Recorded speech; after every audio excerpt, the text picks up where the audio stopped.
Hey there, Byron listeners. Welcome to the latest edition of Midweek Matters. Charlie is pretty happy with himself after last week, aren't you, Charlie? Very happy, very happy. When you tip the Titans against the Storm, you know, you got to feel good about yourself. And there's been an outpouring of support for me on TikTok and Instagram, and I appreciate everyone getting behind me.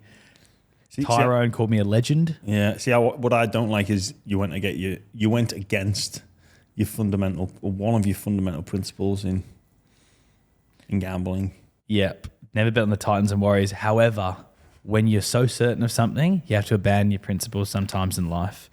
Life isn't all linear and all bullshit. Sometimes you got to say, hey, I might be wrong about this in my heart. My brain rule might let me down, and you follow your gut instinct and you chase it. And that's what I did with the Gold Coast Titans. And they won. They won convincing. They weren't convincing, but they got the job done. They didn't win convincingly. It was a real weird game. It was one of the most bizarre games. But to be fair, there was a few bizarre games. Yeah, there was. It's just the heat, isn't it? Yeah, I think that's the highest contributing factor. But you did tip them to win. Yep. So credit where credit's Thanks, due. mate. Appreciate it. Your same game multi didn't get up though. Did not get up, but yours didn't. Like the one that you do in the ad did, but the one on the show, I don't believe it did get up. No, it didn't. It was bloody close though. You can't win them all, mate. No, but I did tip an $18 one. So yeah. I mean, yeah. You've said now this is the third time you mentioned it, I think you mentioned it on an interview show that we did this week. You mentioned it on Jimmy's show, and now you've mentioned it on this show. Mate, what? What's wrong with that? Well, it's just like we get it, mate. Everyone's watched the last couple of shows, mate. We know well done. Yeah. You did it, mate. Do you want us to keep patting you on the back for it? Yeah. Like, in like 4 or 5 rounds, it'd be like, oh, I remember that time. Remember that one? Well, do you know what? You get up on an 18-1. It kind of means like you're good for 10 bets. If you just put the same amount of bets on, amount of money on, sorry. Yeah. Costing Ladbrokes a fortune. Maybe they'll rescind on the deal. No, please don't. Sorry, we can't have Jimmy Graham tipping. He's just killing it with $18 multis. Do you know who's in a bit of trouble? Who's that? Anthony Griffin. He is. But before we get on to that, Charlie, I know we have a bit of a laugh and a joke on this show, but former teammate and really good friend of mine, we were really tight for 2 or 3 years at St. Helens together. Bryn Hargreaves. He'd been missing for a little over a year over in the States. The body was found this week, which, and I just want to give a shout out to the family and all the friends and loved ones that knew Bryn. He was honestly, mate, he was just such good company. He was legend of a bloke. He ripped in on the field and I loved being in his company. He had some really difficult times. He gave the game away at 26 for a new life in America, and then COVID hit and he had some mental health issues there. The cause of death at the moment is unknown, but I think it's just important that anyone out there with mental health issues or they feel that way, it doesn't need to be like this. Things can get better. Try not to self-medicate. And anyone that's in the company of people that have these issues, you can't drag them to help, but just support them and encourage them through it, because, it's pretty shit what's happened to Bryn. And, look, I guess it's strange, like, being missing for so long. I guess you don't know what to expect, but it's been confirmed now, and my thoughts and well wishes are with his friends and family. But he was a top bloke, and I'll be having a whiskey for the old mad dog this weekend.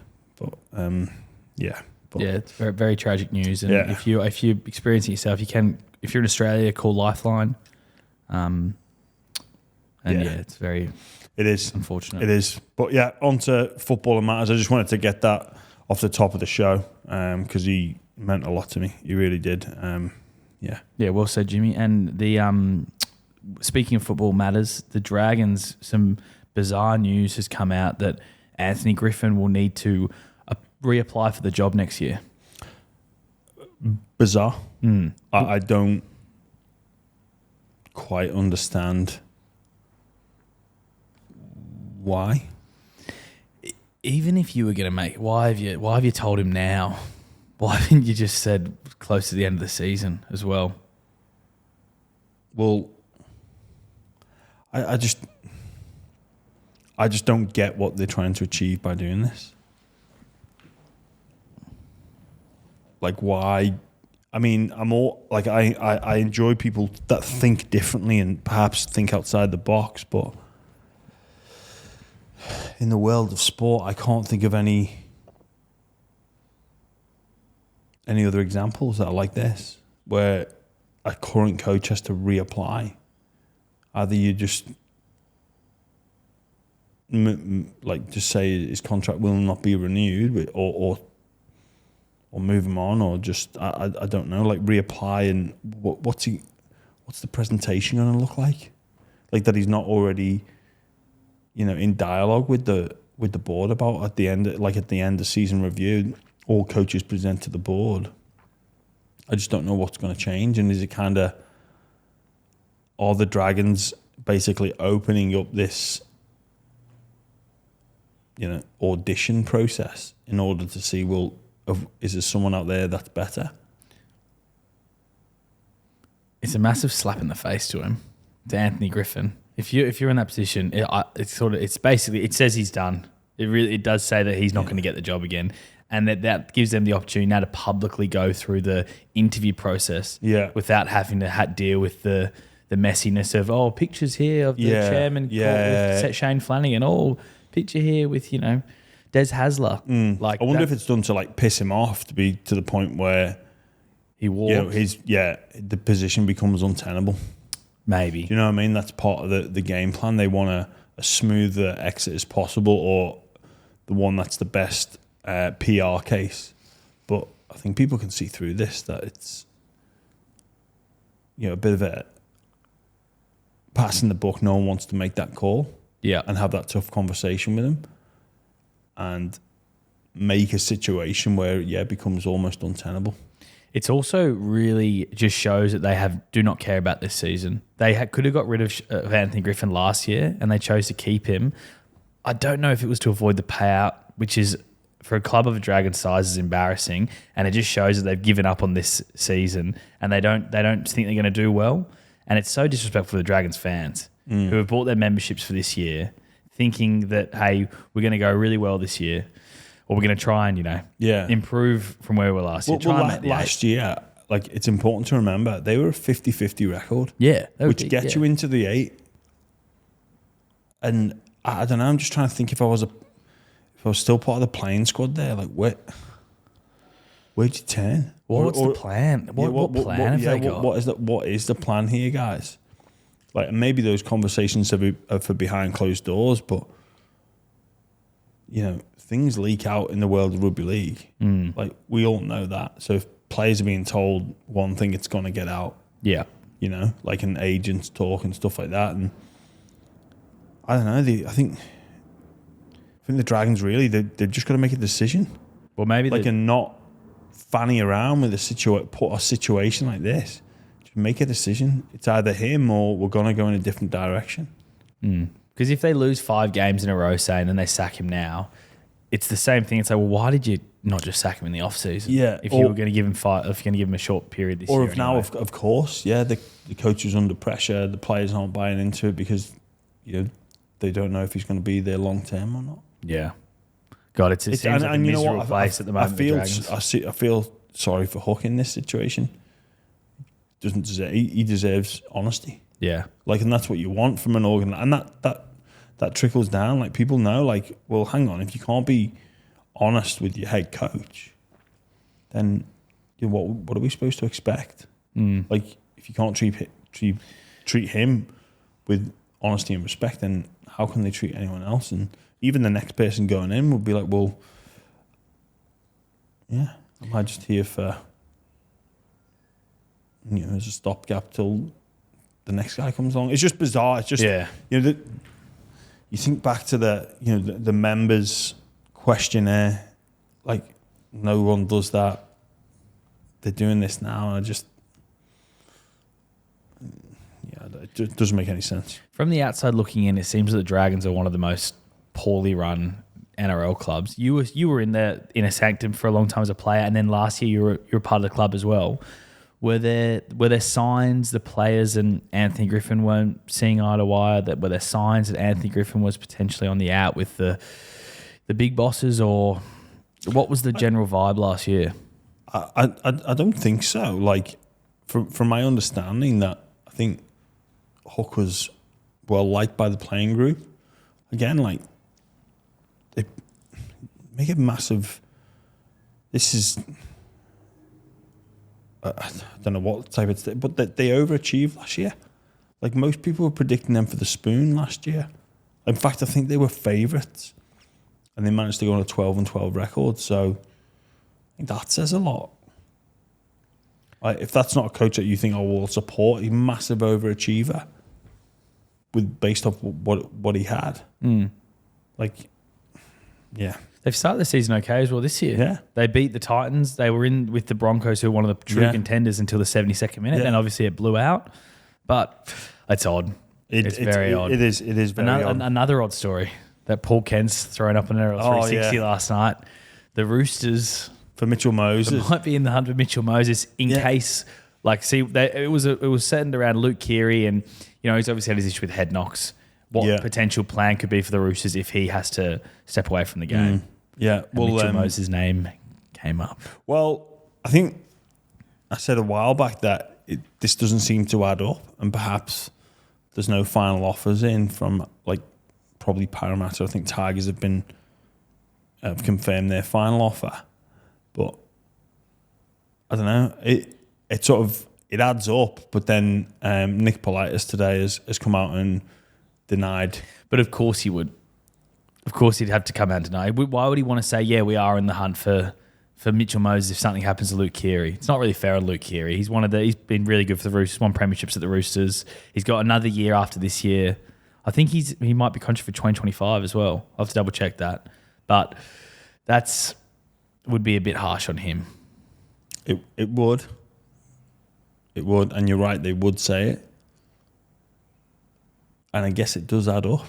I don't know, but the Roosters think outside the box. They go for big plays like this. Yeah. You saw what they happened with Cooper Cronk. They moved Mitchell Pearce on, who was a Roosters junior.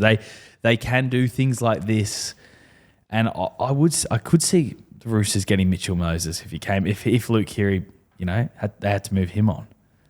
Well, I like Paul Kent's line of thinking here, because for me, the fact that Moses wanted this done before round one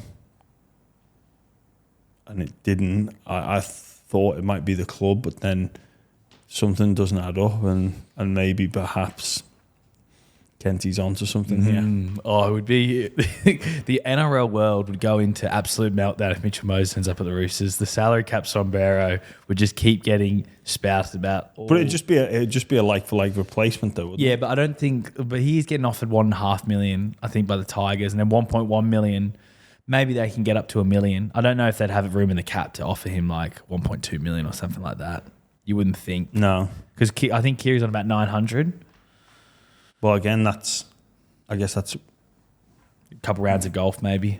Well, I don't know. Is that something that the Roosters do? They lure him in with, it's not necessarily about the finance now. It's about the future. Huge opportunity to win the premiership. Yeah, we'll see. We'll see. It's juicy. The story's not going to go away until Mitchell resigns. Yeah. So whether that's him needing to come to a conclusion, or whether that's teams need to get their final offer in. Yep. Unfortunately for Mitchell Moses, a guy who I really like and enjoy watching play, this story isn't going to go away until there's an official announcement, and it's not ideal. It's not a position any player likes being in, but it comes with the territory now with, all these bloody rugby league podcasts and shows and a dedicated channel. Generous, it's it's a privileged position to be in as like one of the most sought after off contract players. Like, Yeah. and I guess it's just got to come with the territory. He might get sick of people talking about it, but unfortunately, that's what comes. But he's an absolute gun halfback, and gun halfbacks bring attention when they're off contract. Yeah, there's not many of them around. No, there's not. Just quickly, we put it out on the socials yesterday, the 4 different send-offs and 4 different codes. Well, the 4 different incidences because the AFL...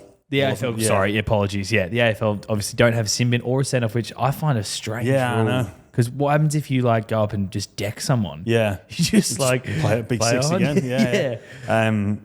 Yeah. It seems strange, doesn't it? But I heard Jude Bolton talking about that, and he was like, they shouldn't have it, don't want to change the fabric of the game, blah, blah, blah. So AFL is a very traditional sport. They like to, when people talk about changing different rules and stuff, they get up in arms. Not like NRL, a bit more flexible, the code. But the first one of them... Well, mate, that said, the AFL have got a class action against them. Yeah, for concussion, yeah. Yeah, for concussion, but could one of the arguments now or in the future be, well, you didn't treat it seriously enough because there was no immediate deterrent? Of course. And he only got 2 weeks suspension. And if you watch the video on our socials, it is a flying elbow basically to the jaw. If it was me, I'd be dead. You'd be at my funeral today, Yeah. Like, honestly, it's brutal. But I enjoy the game of AFL, but this class action that's looming over them, like, could that be used against them that they had no immediate deterrent? Or the sport and the argument of, well, we don't want to ruin the fabric of the game, or it's a traditional sport. Well, other sports have adapted. Yeah. So why haven't you? And it would be about, for that incident, it'd be about, 10, 11 week suspension in the NRL? Yeah, obviously it's, it's a different game and there's different actions, but yeah, it'd be red card and you're missing a long time. And everyone's calling you a dirty player. Yeah, it's a really ugly incident. But 2 weeks seems, again, that's something that the AFL need to consider. In terms of class action and management of concussion, is that enough of a deterrent? Well, I think in a court of law you might find they say that you've been negligent towards the health of the victim. Yeah. So the 4 instances we put in the socials. Number one, soccer. That was Mitrovic, or football, you call it. Mitrovic pushing the referee. He got sent off by the referee. The second one was rugby union, which was a red card for a bizarre sort of gentle little nudge to the... I don't even know what it was. It was weird. Bit of a contested ball that England fullback tries to pull out of. And the guy kind of tries to brace for impact. I don't even know why, but that's a send-off in any... it's bizarre. We then had the AFL, which you just mentioned, and the other one was the NRL, Jacob Saifides' tackle in round 2 on Simkin, where he knocked him out, got sent off. I think he got 5 weeks, sorry. Yeah. It's... on the poll, the AFL got 52% of the vote as the worst incident. Yeah. But a lot of people were saying touching the referee's worse. Yeah. You just got to respect that. He stalked him down. It was aggressive. That wasn't just the David Clemmer tap. That was like, come here, sir. Like, I'm going to kill you. Like you can see the referee like pacing back and Mitrovic just in his face. Like, look, I guess unintentional, accidental contact to the head is kind of, it should be looked to be minimised, but at times unavoidable. The stuff with the referee, hey, I've been caught up in that myself. And have you ever pushed a referee? No, not pushed, just bend the finger. If only Mitrovic had done that, he wouldn't be looking at this massive suspension. Have you ever wanted to clock a ref? He's not going to change his mind. Actually, we're seeing a bit of that. Like, I'd love for a referee to just go. Like, I can't remember who it was on the weekend was questioning me. He's like, I've made a decision, Cam, or I've seen it a different way. Not Cam, sorry. I'm thinking they're Cameron Smith, but he's not playing. Always talking to refs. Yeah, always talking to refs. But I'll just go, I'd love for refs to go, actually, you know what? You're right. I'm just going to change it. I got that one wrong. Apologies, mate. Yeah, I didn't see your point of view when I made that decision. yeah, let's change it, and then just go, I'm only joking. Well, now what they can all do is challenge it, mate. You can challenge it. Yeah, challenge it. Go on, then you won't. Well, not when challenge they're it. out. Not when they're out of challenges, but yeah, the Mitrovic one, obviously, I've learnt from my interactions, and obviously you can't have that filtering down, especially with just the state of affairs in childhood football in England or soccer. Yeah, that's where that becomes really bad, like really bad. Referees are there to do a job, and they shouldn't be subjected to that. The referee handled it well. He just pulled his red card and said, off you go. Yeah. Mitrovic probably learned his lesson. He's probably not going to do that again. But he's a bit of a firecracker. Yeah, he is. I reckon, personally, the AFL one's the worst, though. I think that's like a flying elbow to the head's worse than just giving the ref a little shove. Like, it wasn't like Mitrovic was a lot bigger than the referee. He gave him a push. The ref's not tumbling over, so it can't have been that hard a push. He's not like pushed him into like a thorn bush or something. No. Like, he's just. But mate, it's interesting how different. For me, I just obviously I spoke to you and Tony about putting it out there because I just find it really interesting how different sports manage different foul play. Rugby union at the moment seem to have gone on like the ultra conservative approach where, I know in England I think they rescinded the rule of tackling waist and below, and they're just like, nah, any head contact, no, you have got a responsibility even in that situation. Like, it's caused a lot of debate within the game back home about whether or not it should or it shouldn't be a send-off. Like, some people are like probably on the same opinion as me, is like, that's unintentional, it's pure accident. He actually makes an effort, a deliberate effort to back out of the collision, and it's just sort of happened. Others are like, well, no, you just can't have that under any circumstances, and he should be sent off and dealt with. I can't watch rugby union anymore. Well, like stuff like that, it's just like, well, that's where they are in a battle at the minute. They've got the global authority on they've got the global dominance in sort of the rugby codes and the contact sport codes across the globe, I'd say. So because they are, they don't need to worry too much about it. I think because they're so dominant globally, where it's like, well, we can,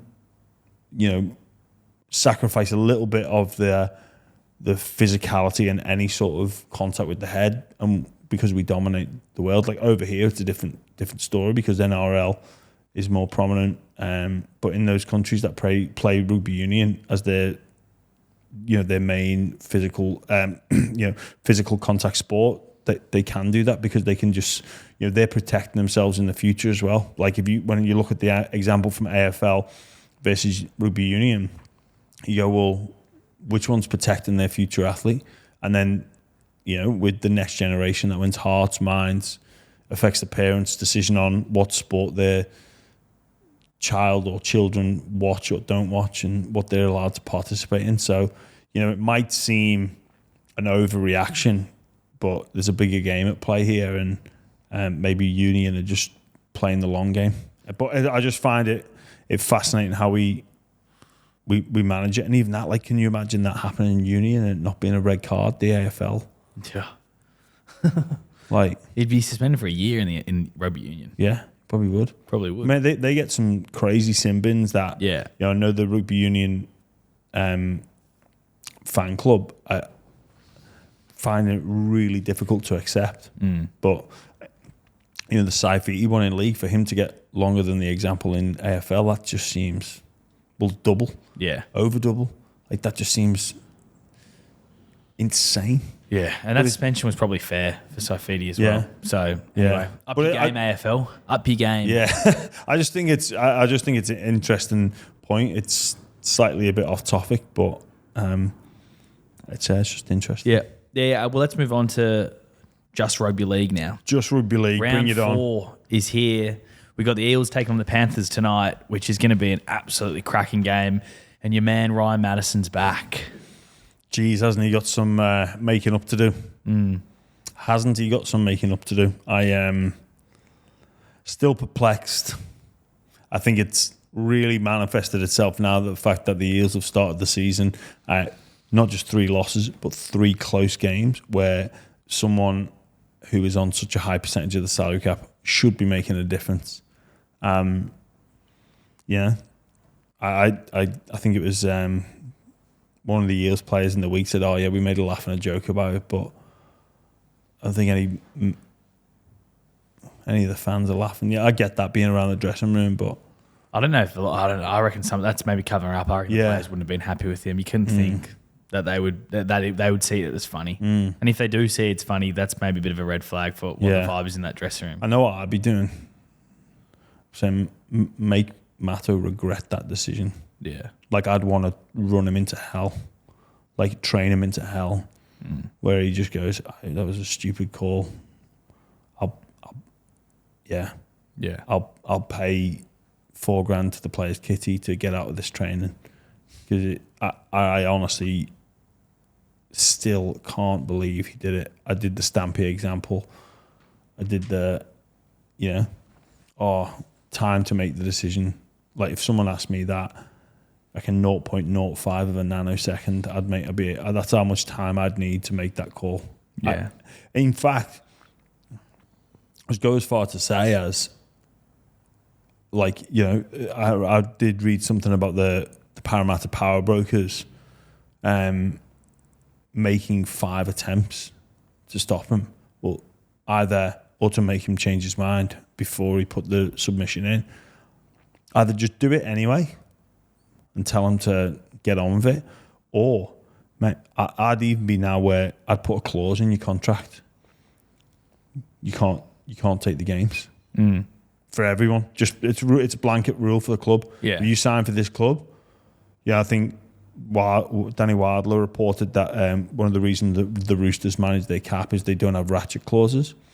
I'd have something in there saying, if presented with the opportunity to take a fine or game suspension, you must take the fine, or the decision on whether or not to take the early guilty plea, or they get the suspension or the games rest in the club. Yeah. The final call, or we will consult any judiciary matters together. Yeah.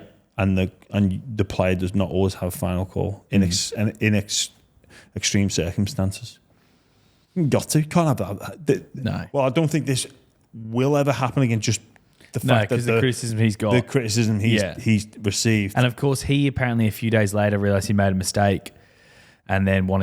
change decision. I don't think that really matters though, because if you can't tell what the right decision is in that moment, there's something off about your thought process there. Even if you were drunk, like you'd had a few days, like I don't think that's an excuse personally. It's common sense. And then at the end, Gus Gould it was quite funny what Gus Gould said in 100% footy. He said if Matto was telling him that, he would have gone and picked him up, put him in the back of the car and driven him around until he changed his mind, and then they would have made their decision. Yeah.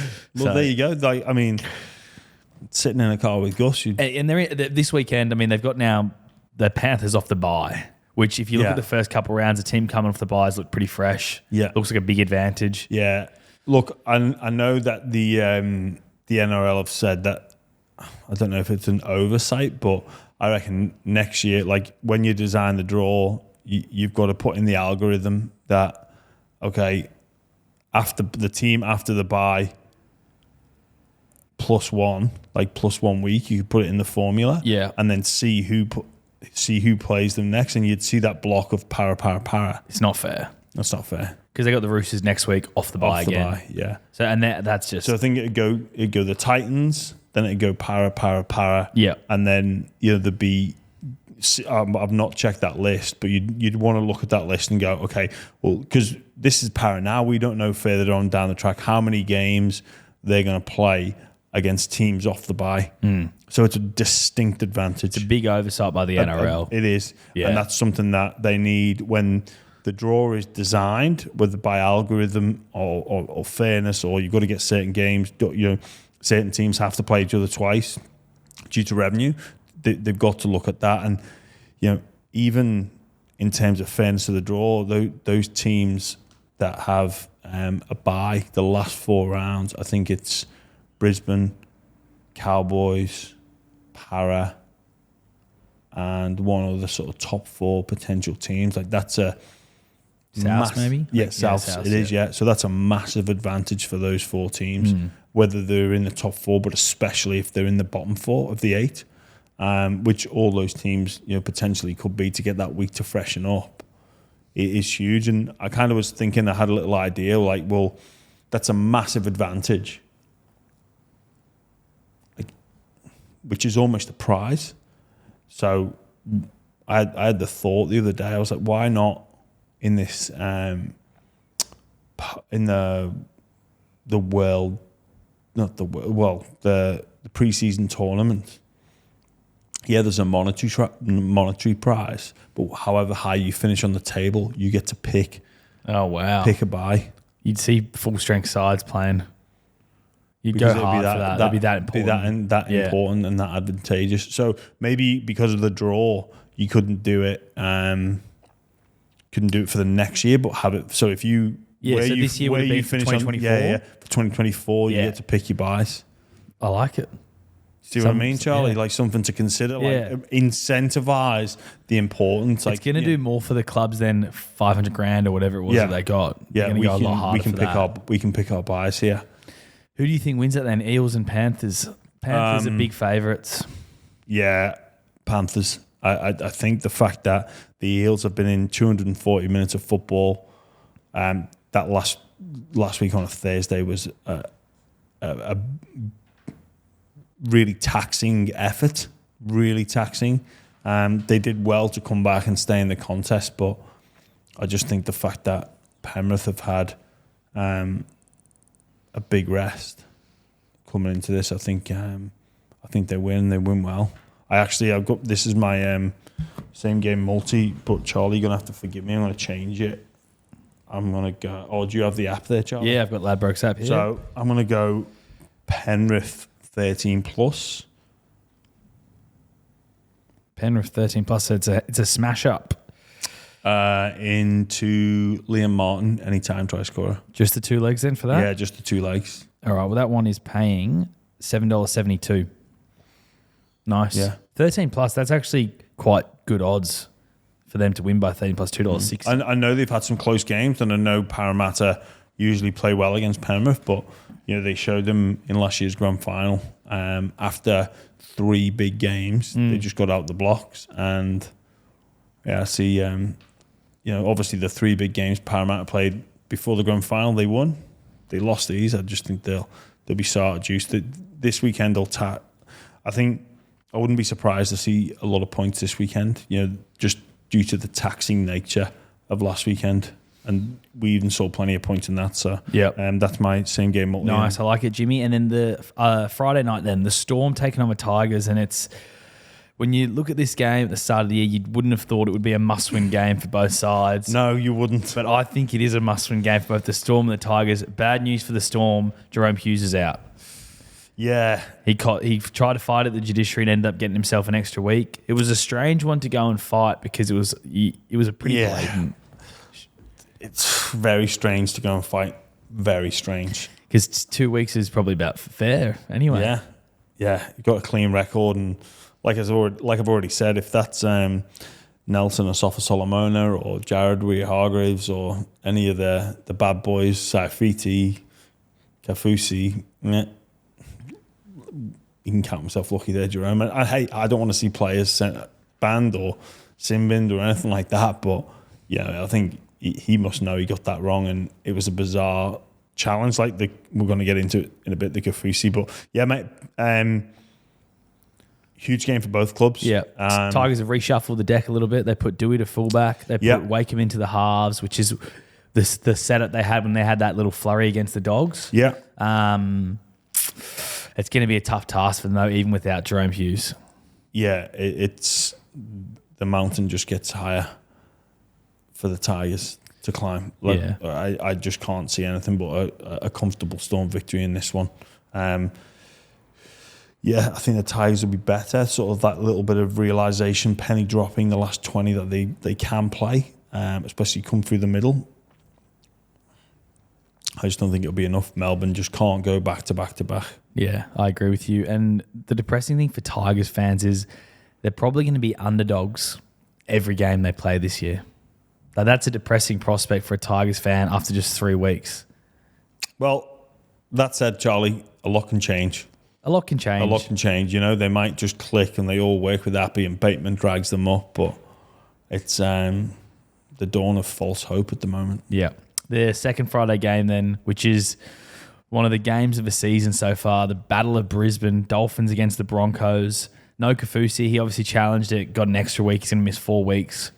But this is going to be a cracking game. It is, Matt, and you said before about no one would have predicted the Storm Tigers to be a must-win for both. Well, no one in their right mind would have predicted this would be a top-of-the-table 100% record on the line encounter for the first ever Brisbane derby. Like, what is going on in the world of rugby? Honestly, this is crazy. Man, really, this should have been like if you'd have predicted something so extreme, you would have said this will be the battle for, or at least one of them's going to get their first win of the year. And you wouldn't have been surprised by that. You'd been like, oh, yeah. But yeah, it's the Dolphins. What a story. Kafusi, unfortunately, I think was set up to fail by going to challenge that. He was great after the game, like refreshing honesty, not just about the incident, but about his performance. I love that. And he's been, that star for the Dolphins. He's been the one. He's been their leader. He's been that. I'm just going to take this game by the scruff of the neck and go after someone and really change things. He's done that in a lot of their victories. He was disappointing last week, but he'll be a huge loss. A huge loss. I think the Broncos flog him. I think they pump the Dolphins. No Kafusi, it's a big loss. And I think the Broncos are very good. Yeah. And the Dolphins, I just can't see it lasting. I think they're going to come back to earth eventually. Oh, and they've kind of gone down a little bit in each game as well. So round 1, they were unbelievable against the Roosters. Round 2, they fought really hard against the Raiders. Round 3, they were a bit sloppy against the Knights team that was very depleted. Yeah. So I think the Broncos are going to be really fired up for this. And I reckon it could be like 40-6 or something crazy like that. I think the Broncos will win, probably not by that much, but I'm looking forward to it. Like Wayne and Kevy working their magic in the press already. Like this is a huge game for anyone up in Brisbane and Queensland. This is massive, like a proper Brisbane derby. I don't quite agree with Dolphins CEO saying it's bigger than Souths and Roosters. Calm down. I mean, it could get there. Yeah, but this is the first of many of these big Brisbane derbies. I'm excited. Then we go to Saturday, 5:30, the Cowboys against the Titans. And the Cowboys have probably been one of the disappointing sides so far this year. They're at home to the Titans, still no Drinkwater with the suspension. But how do you see that game going? Cowboys have got to win. Yeah. Got to. I think they'll have too much for the Titans, surely. They should do. The other Saturday game, just 2 games on Saturday this week. It's the Bunnies up against the Manly Seagulls. This is a great game. Yeah, it's going to be a really good game. Great game. These two clubs, when they go out against each other, they normally put on a good show. Obviously, Seabold as well. Some history there with South. That's a nice little subplot. Yeah. But yeah, this is a really difficult one to call. Manly have looked really good so far. This is a big test for them though. This will show where they're at, I think. If they can beat the Bunnies and beat them convincingly and look really strong, it kind of sends a strong message to the rest of the comp. It does. This is a big test for Manly. I think, however, this is really tough to call, Charlie. I'm going to go. I'm going to go Souths. Give me a South? Yeah, I'm going to go Souths. They need a bit more, don't they? I'm going to go Souths on this. I think they do. They just need it slightly bit more. Yep. Then we go to Sunday. The Doggies travel over to New Zealand, take on the Warriors. And the Warriors have been sort of the surprise packet of the season. They're sitting in 4th currently. Yeah, I know, yeah. Well, and both teams really have had some performances and wins that perhaps most weren't predicting. But I'm tip the Dogs in this one. This is actually going to be my same game multi. Okay. I think the Warriors get the job done against the Dogs at home. It's pretty even in the betting. The Warriors are $1.77 and the Doggies are $2.02 at time of recording. But I'm going to go the Warriors to win. Marcelo Montoya, anytime try scorer, and the Fox, Josh Adokar, anytime try scorer, $6.25. Nice. So can I just point out that in the last 2 weeks, your principles of I never bet on the Titans or the Warriors have been thrown out. Yeah. Well, I maybe I'm not always right in my principles. No. Maybe I should be a bit more flexible. Do you think it's a personality trait you're developing, openness as a being you're a bit closed off? Maybe a bit closed off. And then open yourself. Well, I went against it and it worked out so well for me. So maybe this will either be like, hey, get rid of that rule out of your life. Titans and Warriors, you can bet on them and bet proudly on them. But now, if it doesn't go well, it's a sign of, hey, mate, you should have learnt your lesson. Yeah. You know, avoid the Warriors, avoid the Titans at all costs. So like, I've got a feeling next week you'll be like, I told myself. And I'm going to hold you to this, Charlie, as the season progresses. What happens if they get up then?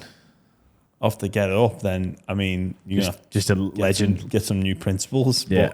But, mate, phenomenal. You broke your own self-made rules. Yeah. But it worked out well for me last week. So hopefully it works out well for me again.